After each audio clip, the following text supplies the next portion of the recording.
Hello everyone and welcome to Campaign 2, Episode 1 for Dice Jailers. This is our D&D 5th edition, mostly, actual play campaign that we will be playing through. And first, I should probably have everyone introduce yourselves, starting with our Game Master. I'm Bjorn Anders. I am the Game Master, the helm of this asylum. I'm Monica. I'm also here. Hi, I'm Jaime. I'm Alex. And I am Jordan. This is normally the part where we would do announcements, but we don't have things to announce yet. So instead we will go to Jaime with my favorite part of the episode. Oh, hi. For those ones of you who have been here before, this is the time when I talk about Ko-fi, and sometimes Jordan has something on the screen. I don't know if that's going to happen this time, but I believe in you to know how to spell Ko-fi, being K-O-F-I, and also how to spell Dice Jailers. And that's all you really need to know. Ko-fi.com/Dice Jailers is where you would go to give us actual human monies. And our plan for this actual human monies is twofold. A of all, you immediately would get access to our Discord server where you could, I don't know what you would do. I guess just peep on us, just see the weird memes that we're sending to each other during these while we're doing this. Nailing it. Cool. And because of the access to the Discord server, you would have the ability to watch these episodes live as we record them. Because believe it or not, it's even more messy than what I'm doing right now if you watch it live, and there'll be more cursing. That sound you heard, because I forgot to mute it, was my alarm going off, because I'm not supposed to curse within the first minute and a half of this segment, and I would just like everybody to recognize that I have not yet. And thank you. I was a pirate in a former life, apparently. Anyway, Ko-fi.com/Dice Jailers. If you gave us monies, you could join the Discord where you could get in on our mad meme slinging action and watch us live. So you would get a sneak preview because these are recorded untold amounts of time before you're seeing them live. Yes. And I have no clever third thing to add, even though I feel like there should be. But thank you for your attention, and money, please. It's my favorite part. That's not. Uncool. No, that was really uncalled for. That was actually segueing something. You're going to hear at least one of those per episode. Probably just one. That's supposed to be a secret, Bjorn. People are supposed to just figure that out. No, I'm telling them now because I want them to listen for it. The mystery, Bjorn. The mystery. Anyway. If they haven't heard it yet, they need to know they got to keep going because it might not show up till the end. Bjorn, you're killing me. You're welcome. I don't know what's going on. It was a secret that we had discussed that was supposed to be a secret and a surprise, but now it's not. So now that that's been spoiled, know what happened. It's fine. Bjorn, please begin our story. 3 nations have been teetering on the edge of hostility with each other for decades now. The proud Costonian Empire standing in the east, a might of magma and steel.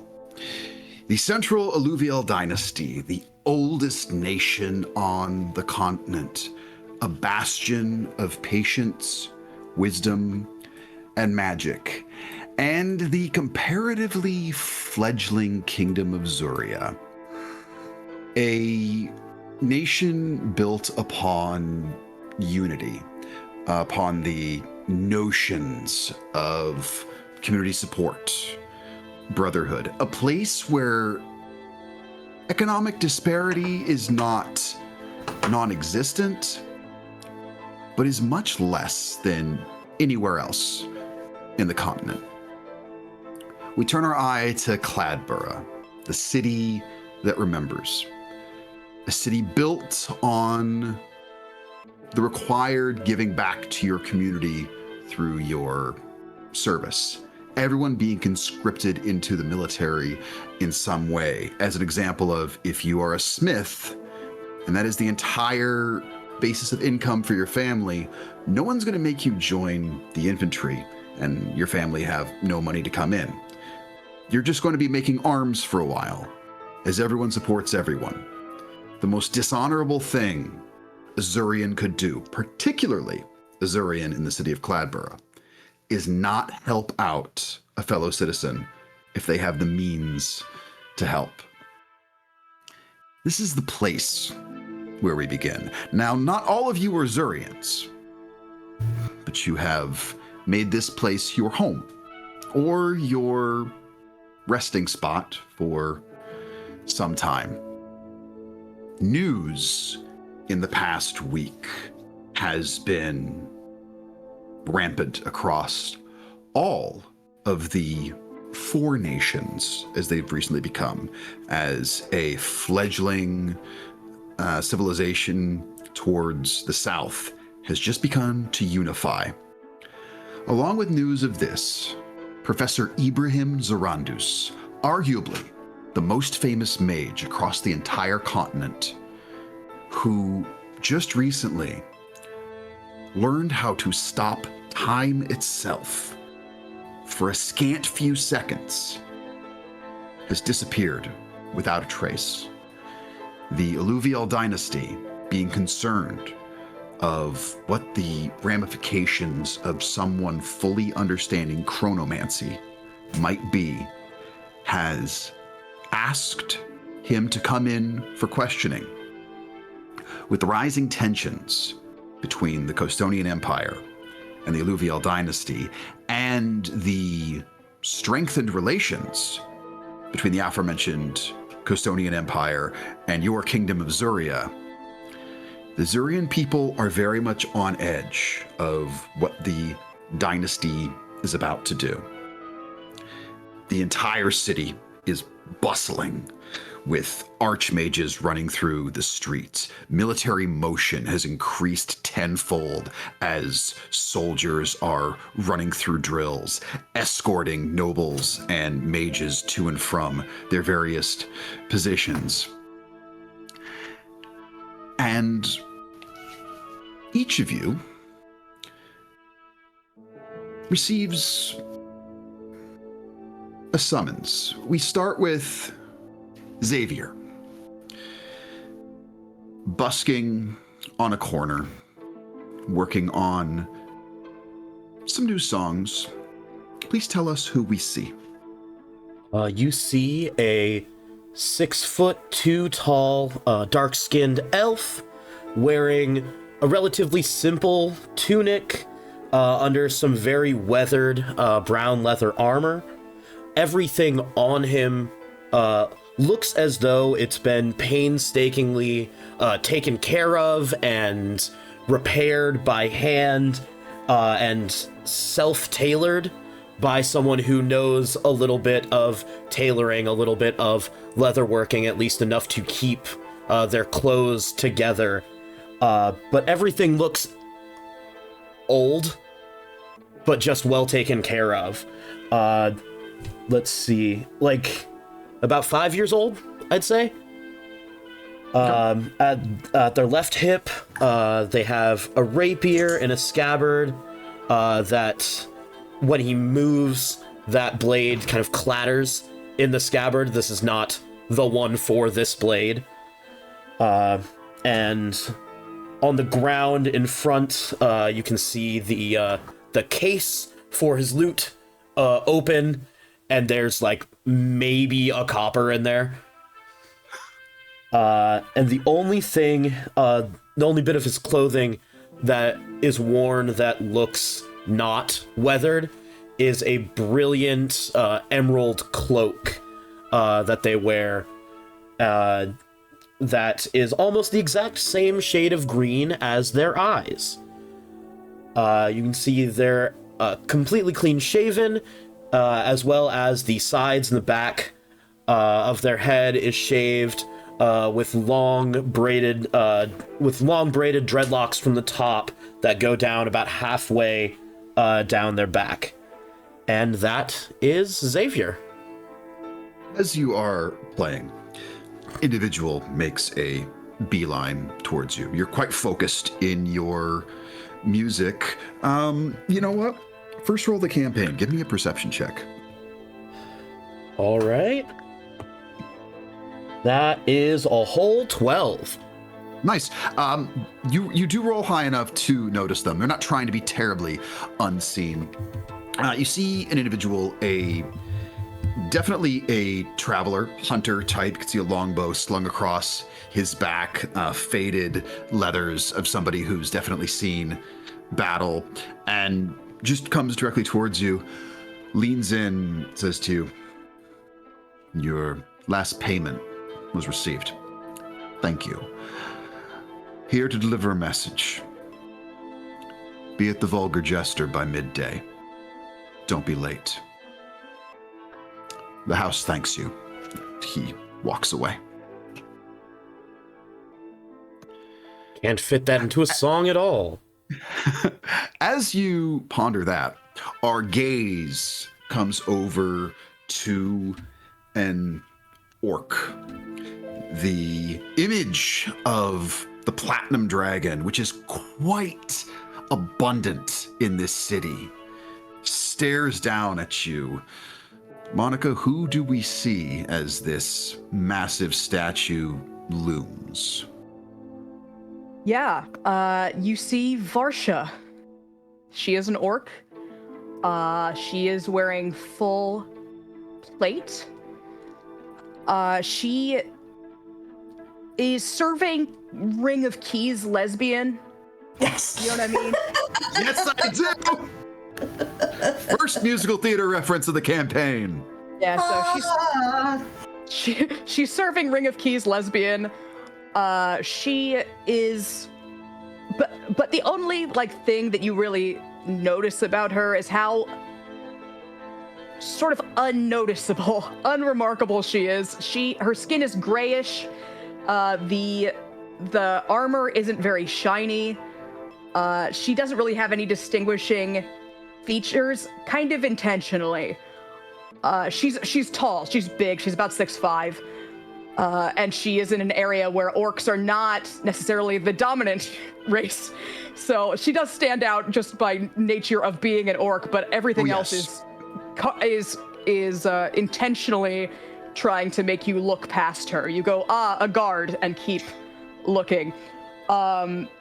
Yeah, so her skin is grayish rather than green. Her hair is short. She has a scar, just a circle on her throat. And other than that, she is unremarkable. And how does she feel about all of these statues and symbols of the Platinum Dragon almost everywhere she turns? Not really her business. And as it's impossible to not notice some of these statues. Sometimes you'll see something massive and you just can't help but bring your eyes up to it. And the one thing that's actually sort of remarkable about Varsha right now is just how uninterested she is in all of this, which is partially how this individual sees you, notices you looking at the statue, says, may his justice smile upon you, cleric. And also with you. Right. Yes, they told me this about you. You are not a follower. Nothing wrong with that. There's many belief systems, and I'm sure in his eyes and his wisdom, the Platinum Dragon is understanding. This is awkward. Hi, I have a message. You are to go to the Vulgar Jester at midday. I was asked to tell you not to be late. Your presence is mandatory, I think the word was suggested. They don't tell me a lot. I'm sorry. And the young man telling you this, he's about 5'6", so he's almost kind of craning his neck a bit just to look all the way up and look you in the eyes. And you can tell he's quite nervous, possibly because of the size difference.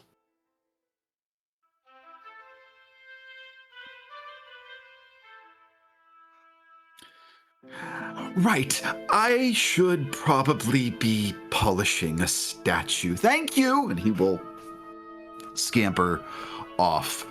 As we move from Varsha, we take our gaze into a office within one of the various studies here in Cladborough. There are two mage apprentices gossiping nearby, and one of them's going, "Did you hear this? Professor Rolza dismissed half of the staff today." And I was like, "Do you think it has anything to do because of Zorandis?" Like, quiet, she'll hear you. And Jenah, you instantly know the she they are talking about is you. Okay, I try to listen in while looking like I'm not listening.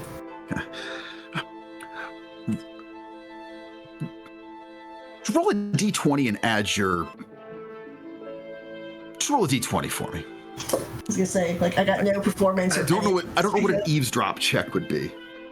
Okay, I'm gonna stop rolling that d20. That one sucks. Well, that's all of a 7.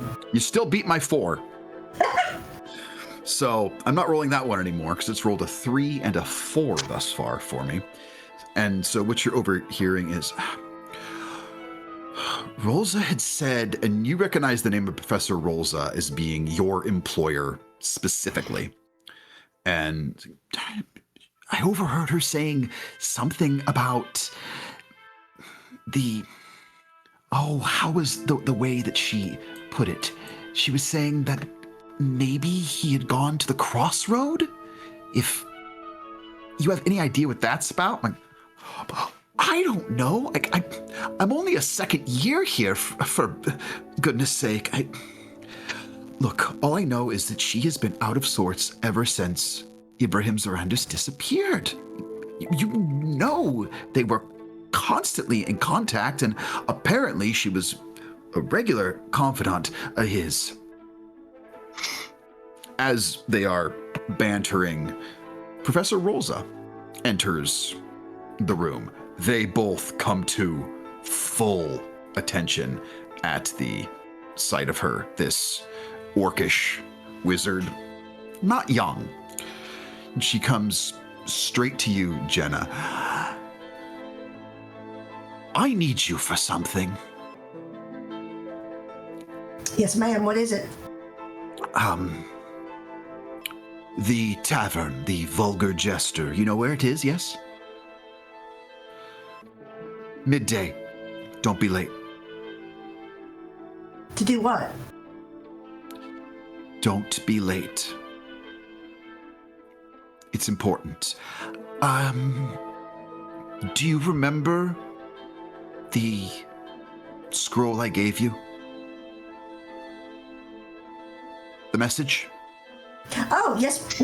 Yes, ma'am. Read the scroll before you go there. Time is of the essence. I have to go. I have a meeting before being there. I'll see you at the Jester. Don't be late. Yes, ma'am, dude. Time is of the essence. More than ever. And who do we see Professor Rolza speaking to? You see what, at first glance, you would take to be a kind of dumpy middle-aged woman. But on getting closer, would realize that she's probably 15, 20 years younger than you thought she was. It's a short woman, about 5'2". She has blonde hair and blue eyes, and to compensate for these deficiencies, She has her hair in a very, very kind of stern librarian, rolled back bun, and kind of half moon spectacles, wearing wizard's robes that are functional, I guess would be the nicest way you could put them. Frequently patched, faded in some places, and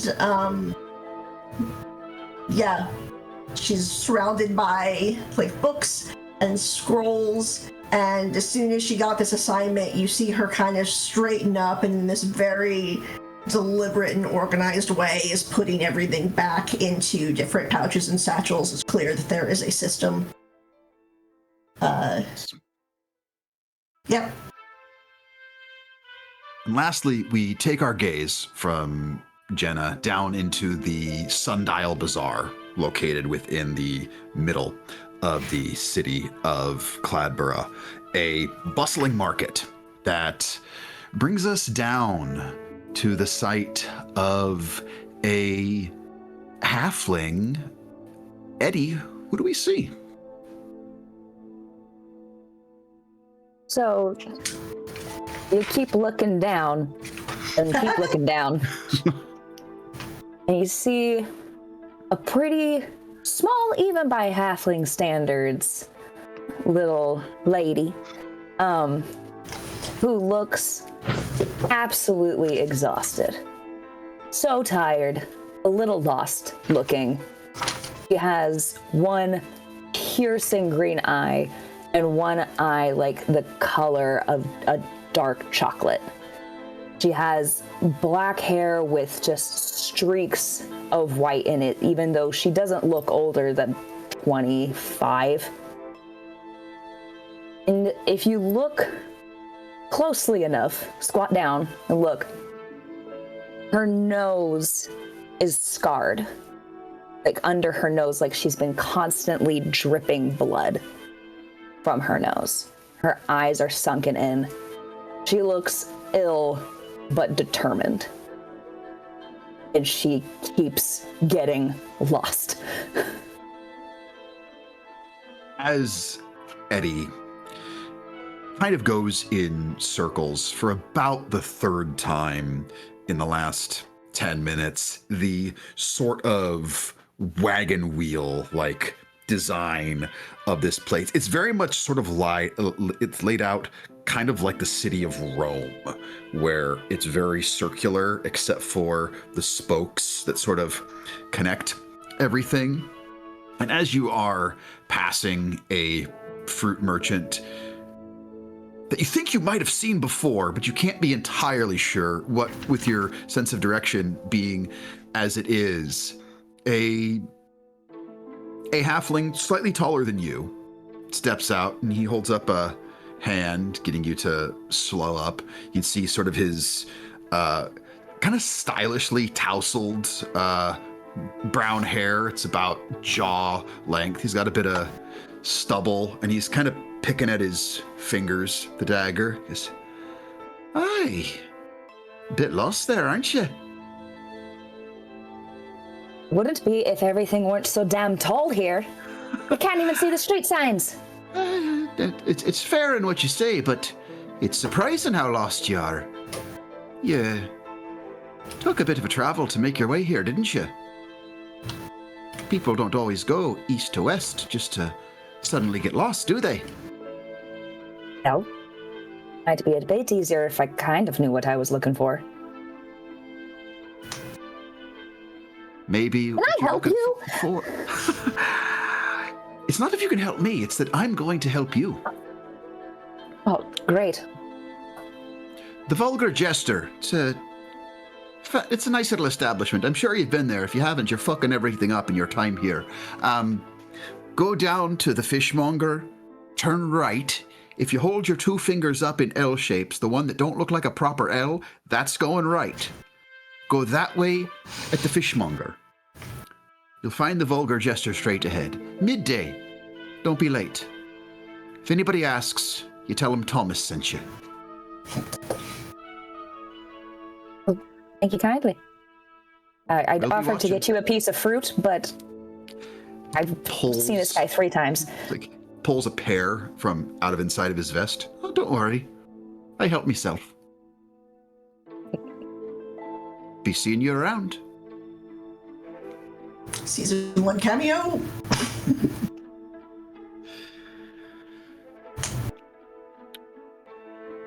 A short time later, midday.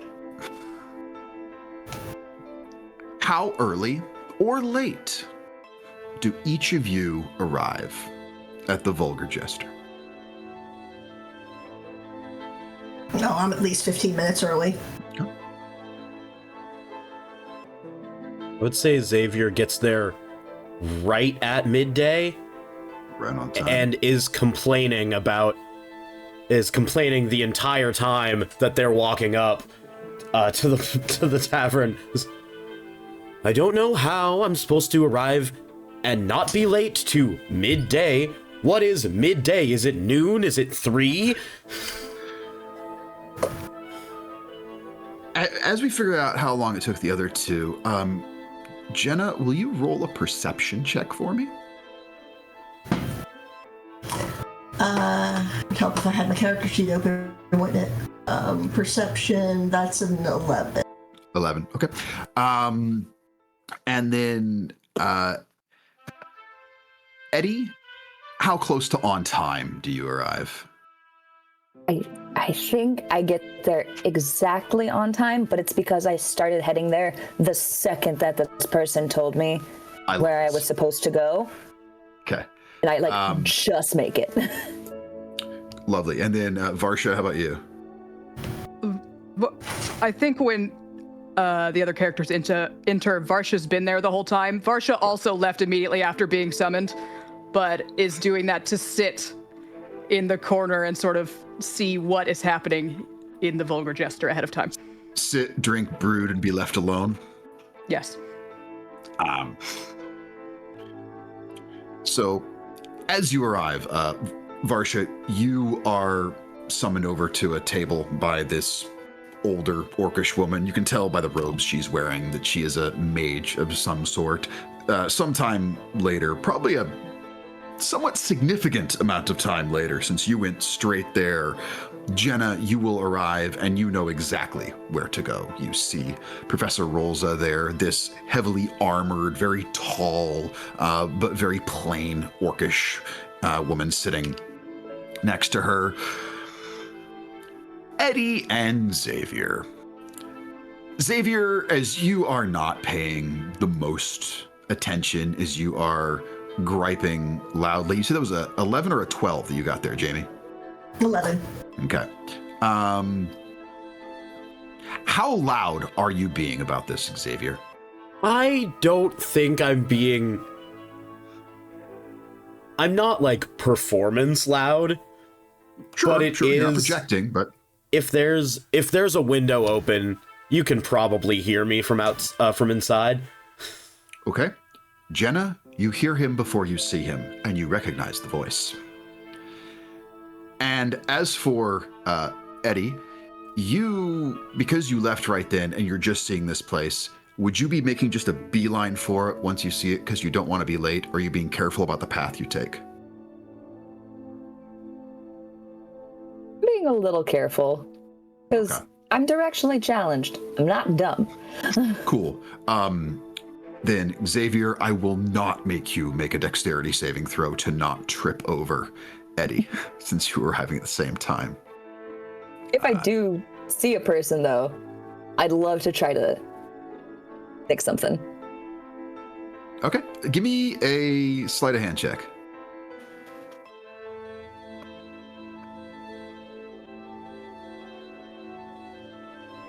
$16. 16? That's good enough for me. You guys are level 3. So why don't you go ahead and roll D100 for me?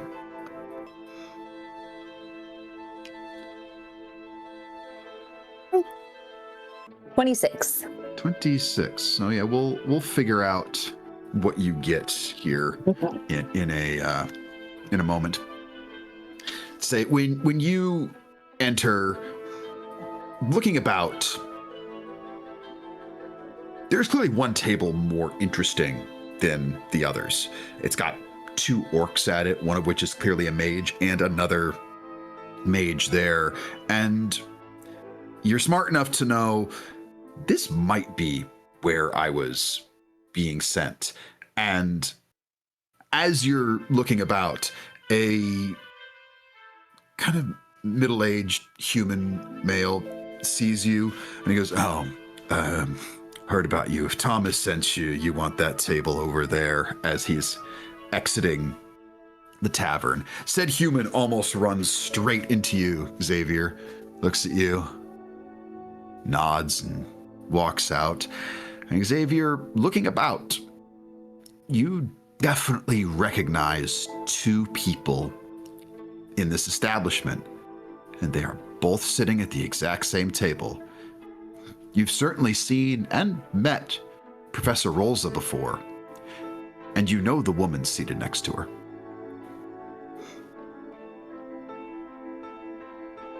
Under my breath, Xavier freezes. The entire grumbling immediately stops. There's no chance that I'm supposed to go meet with other people, huh? I love my luck.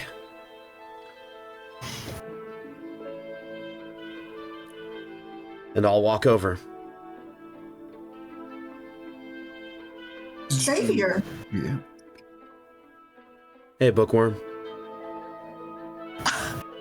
Where? Hi. Are you? Probably. I turn to Rolza, like, is he joining? Yes. Everything will be explained shortly. We're still waiting on one, possibly two other individuals. And looking about the vulgar jester, it's fairly warm, mostly lit by lantern light, though there are a few arcane light sources within here. The furniture is all mismatched, including most of the bar stools, and many of these bar stools you can tell have sort of been Frankenstein and put back together after being broken. You don't know if that's from use or from bar fights or both. Who knows? The walls have various portraits on them, but upon inspecting them, they are all various insulting caricatures, and they are of various military and political figures from all across the continent, including the current ruler of the kingdom of Zuria, Queen Sira Halan. You can see there is quite a humorous one of her puking into a basin. And a massive sign over the bar that simply says, "No fights unless I start them. M. Goodbarrel." And the proprietress of this place, Marmin Goodbarrel, a dwarvish woman that has just a slight beard, like a full-on Van Dyke situation she's got going on. It is bright purple to go along with this, like, she's got like this double, like, think like old school wrestling Road Warriors double mohawk she's got going on. So apparently your tab's being paid by the military today, so whatever you want to drink, just let me know and I'll happily pour it, because the more you drink, the more money I make today. She just sets down two massive pitchers of ale on there. She doesn't know how many of you guys are showing up, clearly, as there's, 9 cups here. It's like, it should be enough. It's not, you can share. And if you don't want to share, just flag me down. I'll get you something, get you some more of this or something else. Anything else any of you all need besides the 2 ale pitchers here? I'd have a shot. Whiskey? I'm in for that. She reaches into her cleavage and pulls out a bottle of something brown and just boonk, sets it on the table. They're paying. Pour it yourself. Can I also get like a meat platter, if you have one? So which one do you want? Do you want game meat? Do you want fowl? Are you looking for seafood? Yes. One of each. I like it. Again, they're paying the tab. If I'm not, I'm eating it all. Knit And the fuck up, sister. yes. She will run off to go get you the 3 various meat platters. I don't know if y'all want anything, but Give yourself inspiration for that, please. yes. That's amazing. Yeah, you can tell that this is like the best day she's had in a long time, since if all of this money is going to be coming into her establishment, she doesn't care what you order. And Rosa will look each of you over and just goes, well, Jenah, I'm obviously very familiar with. Xavier. Looks to you, Varsha. Varsha, I assume I heard a little about you, mostly in how little people have to say about you, but they say you're sturdy and can keep people alive? Excellent. Excellent. I hope you won't distract them by being overly talkative on the road. that's a little joke. Jokes are funny. And you're Etty, yes? Etty Wobblocks at your service. Yes. It's rumored you have very light fingers. I don't know what you're talking about, and I start tossing around like that coin that I stole from Xavier earlier. Yes. And you also, when you did the pickpocketing earlier, you found 2 things. You got a set of dice, 2 six-sided dice carved out of some sort of animal bone. If you grabbed them from me, they might be loaded. No, these are a different one. These are different ones. You don't know. You gave me loaded dice. Always a quality reference.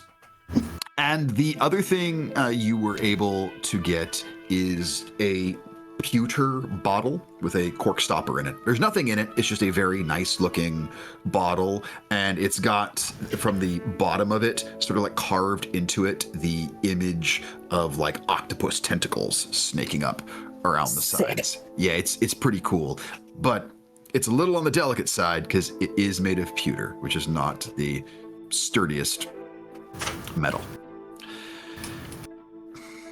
And Rosa's going, I appreciate you all being on time. I don't know why the others aren't. And without fail, as she says that, the door slams open and 2 individuals walk in.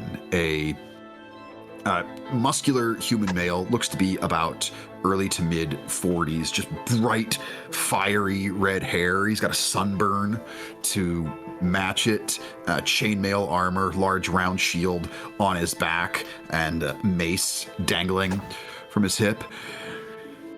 I told you we didn't have time to stop for a snack before we got here. They have food here, and now we're fucking late. And along with him, blocking out almost all of the sun coming in from outside, is a massive Goliath. He's got a huge hammer across his back, a leather strap, kind of like a bandolier that has various, looks like tins of food in it across his chest, and some sort of animal hide pants and big heavy boots. Like, I was hungry. I do not know if they're going to be able to fill my appetite here, so I make sure I get snack beforehand so I don't get bored. And Rosa seeing them goes, and now everyone's here. Wonderful. And she waves to them and say, this is Captain Gideon and Flint Speaker. I suppose I should let Captain Gideon begin with the order of operations. The human looks to you all. So, it's no mystery that Professor Zarandus is missing. Gone. And problem is twofold. Nobody knows where he is. There's no sign of anything in his sanctum suggesting where he might have gone. The dynasty wants to bring him in, question him about his discoveries, and apparently some of the last communications anybody received from him was some statement along the lines of, magic is not to be questioned, it's to be understood. Which I don't completely understand myself, but hey, that's not entirely my job. Your names came up in terms of individuals who can help out on this. He'll look to you, Jenah. You came highly recommended by Rolza. Apparently you can get the message we need delivered to Istokoth Lune. Did I say that name right, Rolza? Istokoth? It's like Istokoth, actually, but they're fine with either way. The Drowish accent is a little difficult for some people to say. So, right, great. So, Istokoth, they're going to be expecting you. It's a bit of a travel east. You need to go to the Euthoria Steeple. If you're not overly familiar with it, it's cleric training grounds, mostly for battle purposes. But supposedly it's in a place where the god's light sees you a little better. Sure. We need you four, and Flint Speaker here is going with you to travel to Euthoria Steeple and go to Istokoth. He resides in the Mast of Solace. It's a wizard's tower on the eastern edge of the settlement. And he'll turn his gaze to Professor Rolza. And why is it that you can't just magically tell him about what it is you need to do? If an orcish woman could let out an exhale that all the frustration of all the generations of all of her family's history can come out in one moment, Professor Rolza does that here and now. And she will look to Jenah, and she'll go, as I explained to my employee, magical missives, when sent across the weave of existence, can be intercepted, they can be stopped, and in some extreme cases, they can be altered. I am sending someone with a message for Istakoth, so that once they arrive and it is delivered to him, it is unquestionable that it is the message he was supposed to receive. Jenah has the message. Jenah is the only person who can deliver the message, because the message is now imprinted within her. So I appreciate you lending the corporal to them.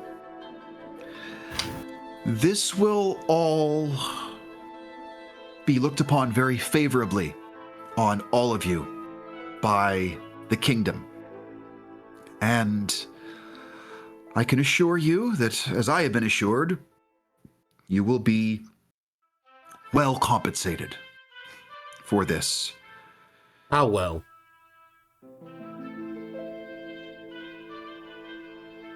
Are you looking for money, title, or opportunity?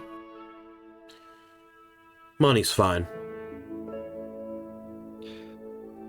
Then how about the sum of 500 gold each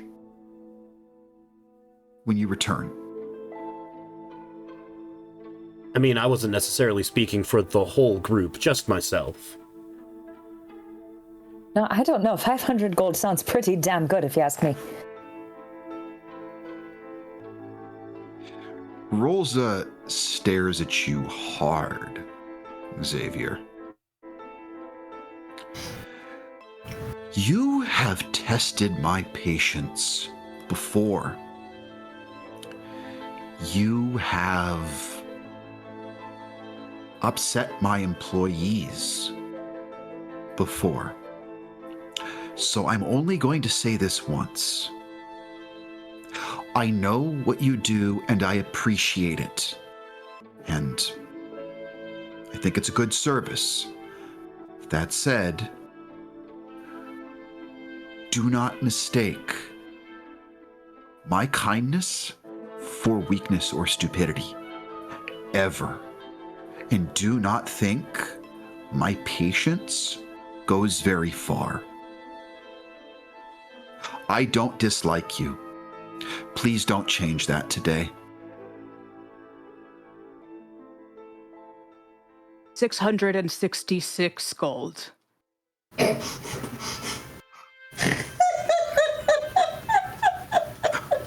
a persuasion check.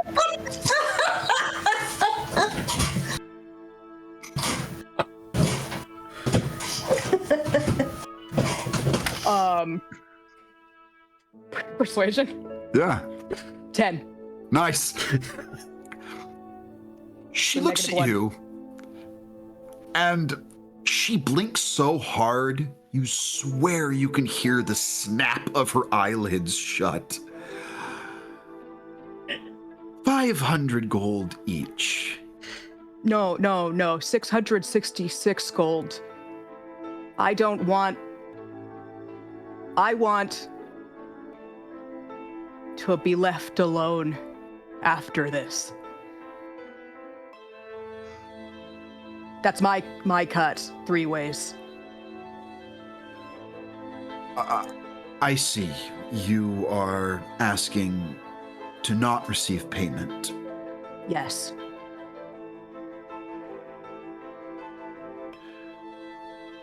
Other than being left alone, would you want any other sort of compensation, opportunity, title?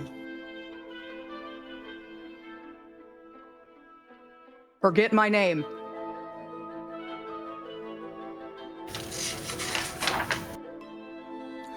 I may be able to arrange something beneficial for you then. She looks over at the captain and goes, yeah, so if I have the names right of everyone we have here, you're Xavier, right? I am. Your name is well known, Some people say too well known in some places. Well, I'm a very, very impressive musician. You're a really good card player, aren't you? I dabble. Some people say you're a little too good at cards. I'd like to play you sometime. Well, you know, lucky at cards, unlucky in love. Right. Jenah, right? Yes. Yes, Okay. sir, that's me. You don't report to me. You don't have to call me sir. Gideon's fine. Yes, sir, yes, Captain. All right. Etty, I hear, is the name. Yeah. And I'm like, I've pushed the fish plate out of the way and I'm pulling the foul one towards me. It's just bones and I'm covered. Yeah. Perfect. And then lastly, he looks over and he goes, and name is Ruvdo, isn't it?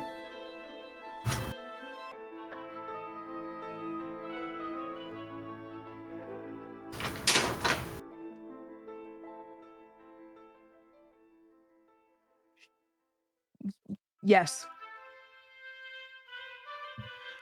Yes.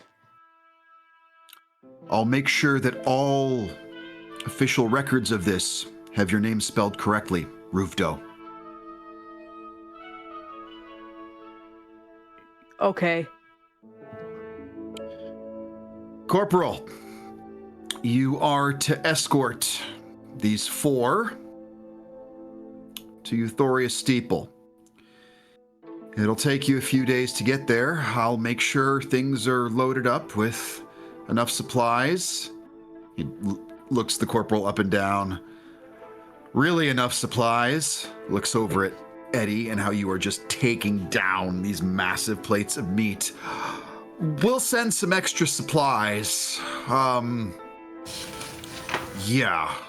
I'll make sure there's a bag of holding that goes with you guys, because something tells me between the big one and the little one, you're gonna run out of provisions by the first night if you're not careful. So,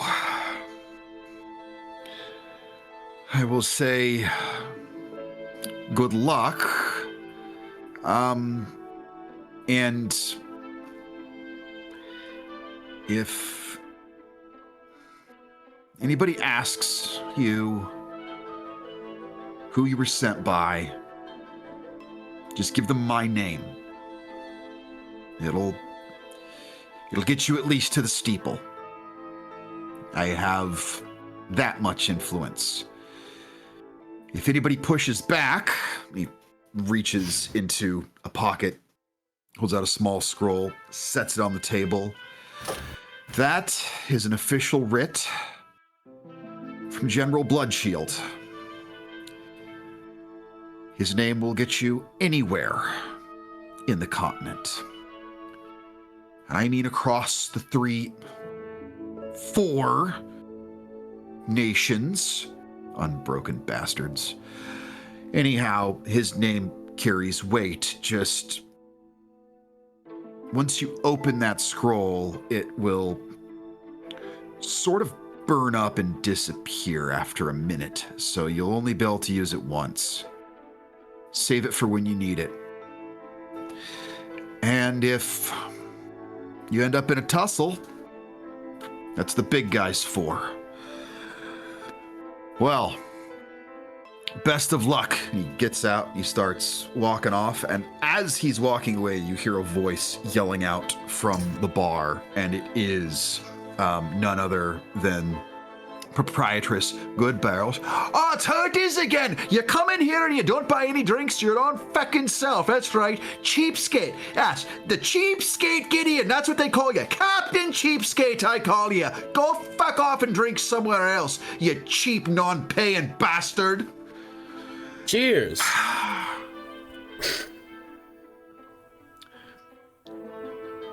Flint Speaker looks you all over and goes, I will walk with you all.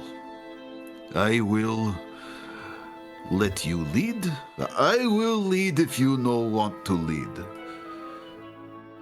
If you decide you do not wish to go, I will personally drag you to the steeple by your ears.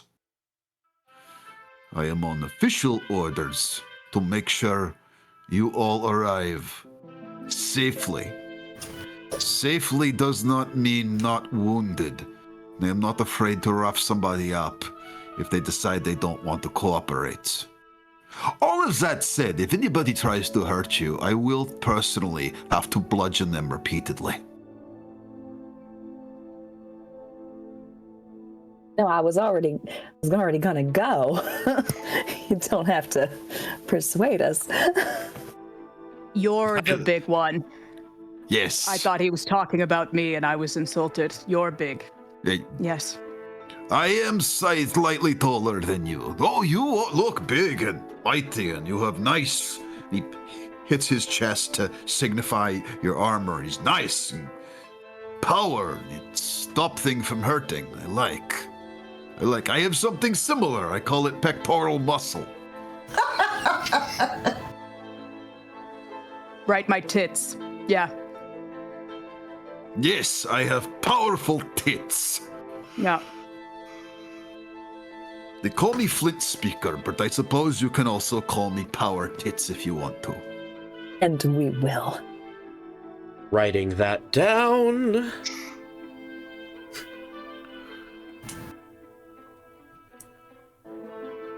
Well, Everyone give me a perception check, please. Oh shit. Okay, well, we're done with you.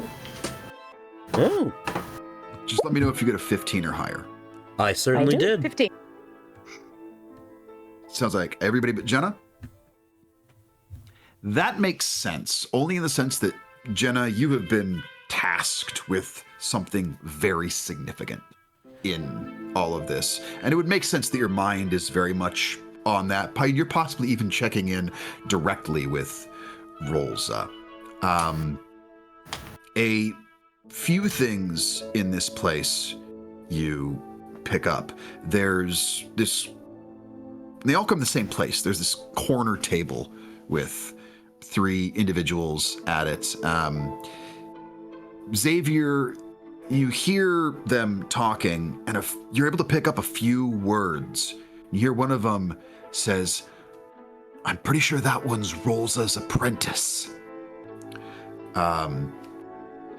Varsha, you feel this ripple of magical energy that sort of emanates from them. Something from your deity giving you this ability to peer into it. And Etty, you notice one of them makes a gesture with her hand. You didn't catch enough of it to know what it was exactly, but you recognize it as some form of thieves' cant.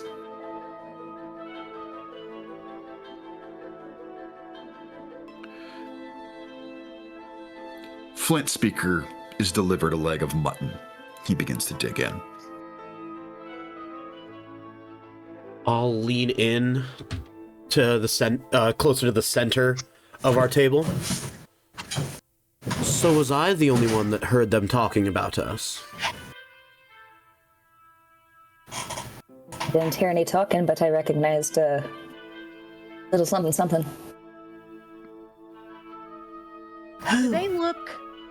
Do they look just like gossips, or do they look like they are genuinely interested, might be a threat?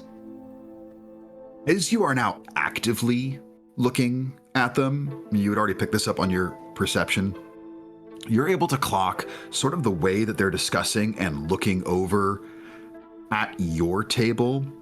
If they are gossips, they sure as shit only want to gossip about y'all. These aren't folks just people watching. I'm going to talk and discuss about anything and everyone I see in this bar. I am focused on these people here.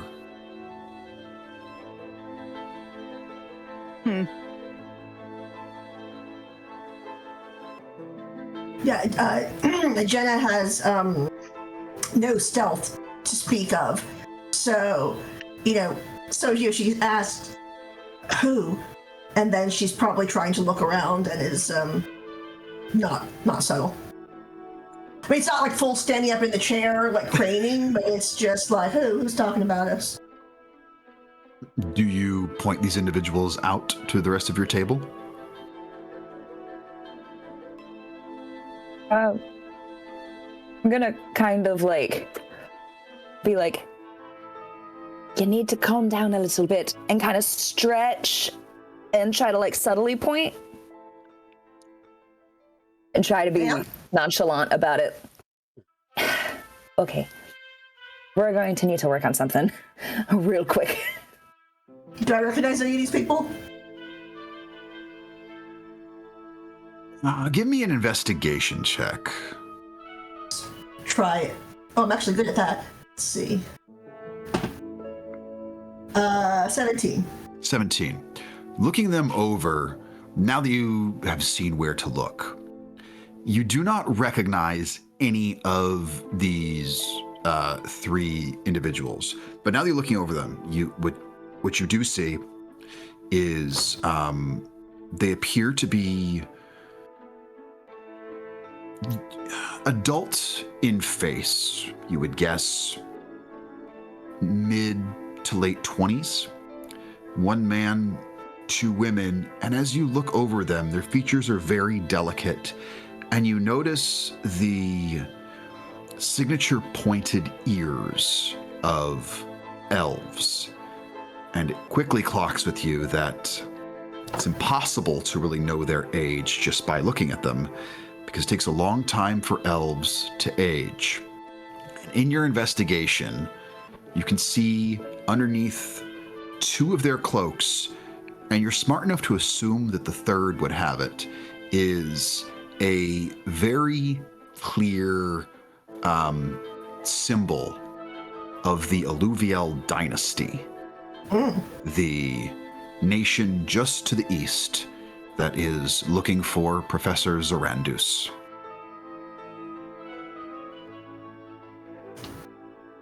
All right. And now I actually am going to attempt to be subtle. And I'm going to, since I I know I'm not good at that, I'm going to take advantage of the fact that all but one person at this table is bigger than me. And I'm just going to try to kind of hide between two orcs and sink down a little bit and say, yeah, so they're from the dynasty. Lint Speaker will lean in, smart enough to keep his voice down. Da, you need I go and try and crack their heads like walnuts, I will. Give it a moment. I have a plan. And I raise my hand as though I'm as though I'm about to order another drink. And just wait for our lovely, lovely barkeep to come over. And Marmon Goodbarrel is there. Just, I need something else now. On the military dime, I love it. Well, two things. One. I would love another bottle of whatever this whiskey was, and I hold up the bottle that we've undoubtedly emptied. Can do, will do, and she brings you another one right from the same place the last one was. God, you're phenomenal. She's a bra of carrying, or bra of holding. Maybe. And two, how true is that sign of yours? No fights unless I start them. Mm-hmm. Very true. You trying to get thrown out of my fucking bar? Because I'll do it. No, but I'm pretty sure there are 3 people who are soon going to try to break that rule. I would not advise them to do such a thing then. If they do, I'll introduce them to me fucking hammer. You see, those three over there, and I will do as subtle of a point as I can. She doesn't even need to look. She sees where you're pointing. She's been running this bar a long time. She knows where everybody's at all times. Oh, those three dizzy fucks. Yeah, what about them? Well, they've been giving us as soon as we fully turn our backs on them, they're going to try and get us. Don't start a fight in my bar. I will not, but they might.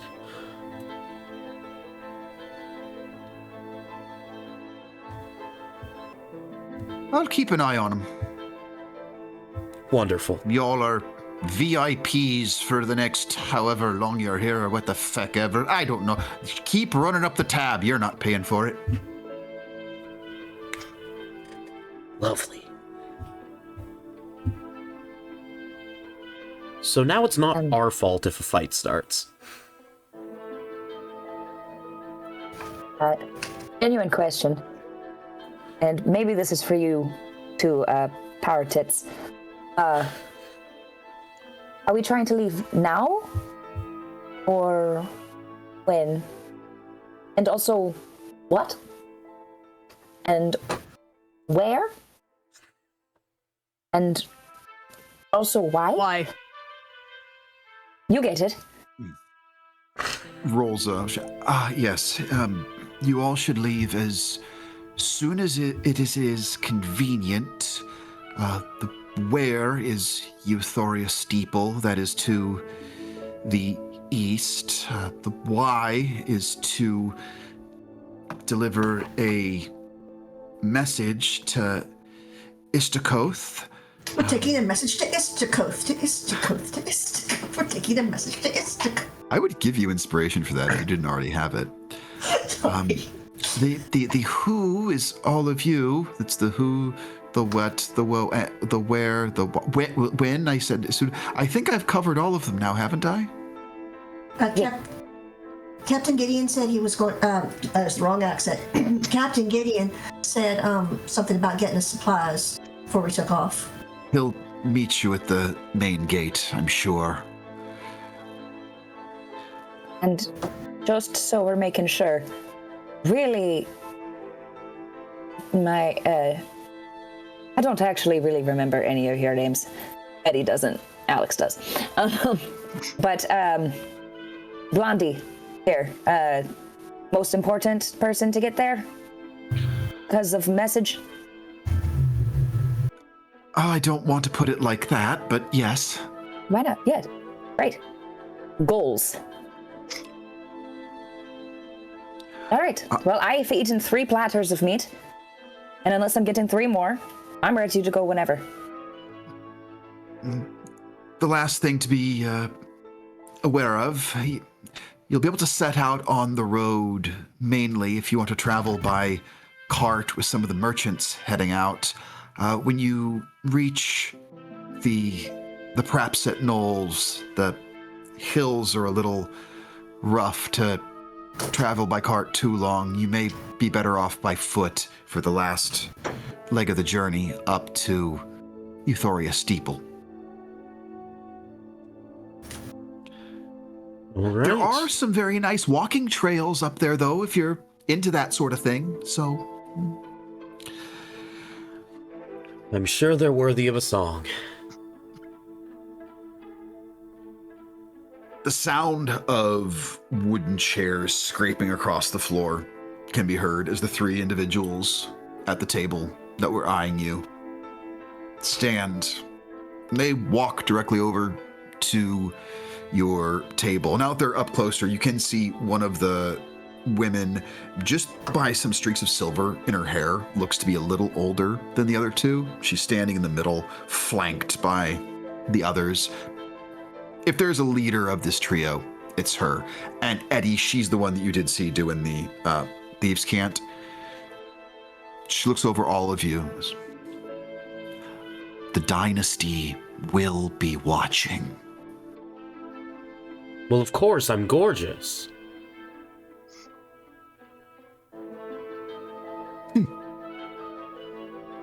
Funny. That's good.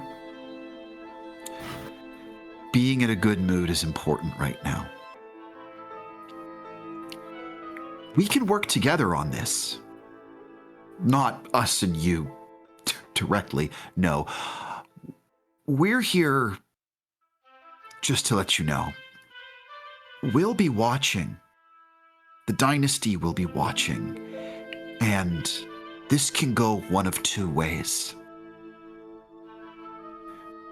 When you find the professor, make sure you share that information with all the proper channels. We mean all of them.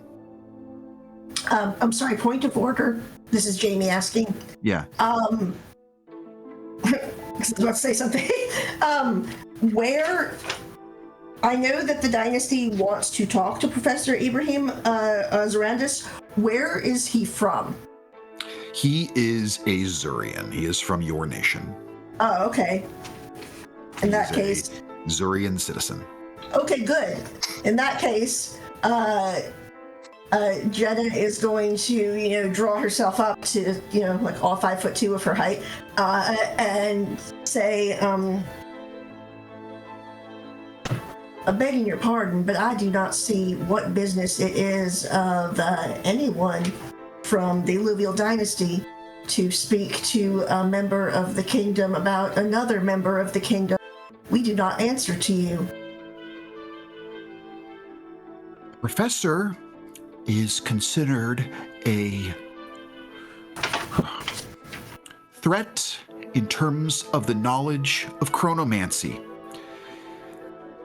Chronomancy has been explicitly banned by the entirety of the Alluvial Dynasty, and while we understand that does not affect anyone who is not the citizens of the dynasty, there is a very solid peace and understanding between our nations, and it is quite imperative that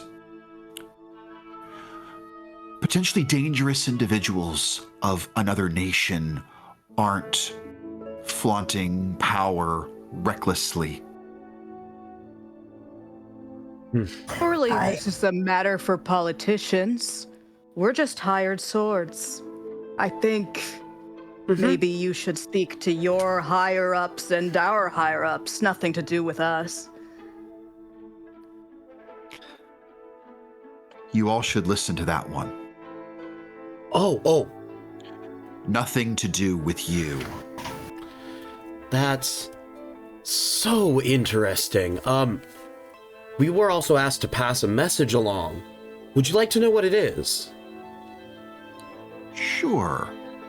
And I grab out a piece of paper and I write one word and I slide it over.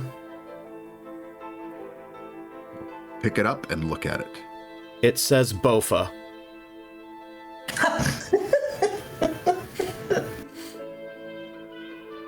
Is this some sort of Zurian slang I'm not to understand? Bofa? Bofa these nuts! And I cast Tasha's Hideous Laughter. What's the save on that? It is a wisdom of right now 13. Okay. She does have magical resistance. Of course. So that is a natural 16 and a natural 17 on the die. Rude. Actually, she got a 3.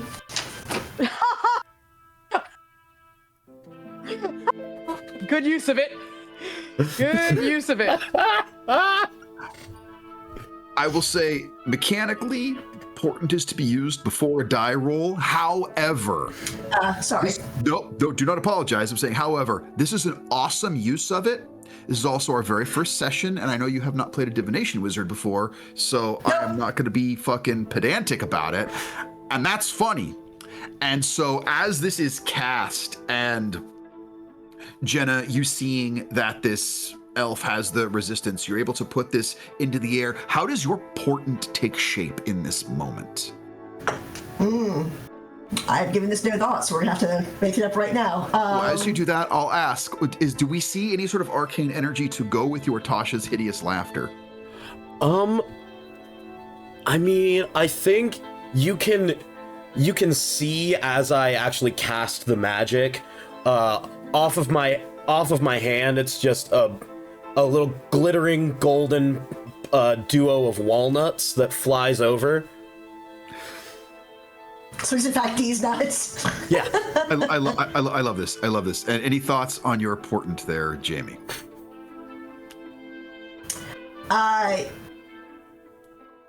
No. Yeah. Okay. Sorry. Making it up. Yeah. Okay. I think it. There's this. Jenna's eyes. I didn't mention. They're blue, but they're like almost purple. Kind of like Liz Taylor situation, and her eyes flash like light purple for a second, just like this, like clearly this color, obvious. Love it. There's kind of she looks at them and she looks angry, but also her eyes literally flash for a second and wait for it to take effect. As this happens, she's leaning in at you, and she.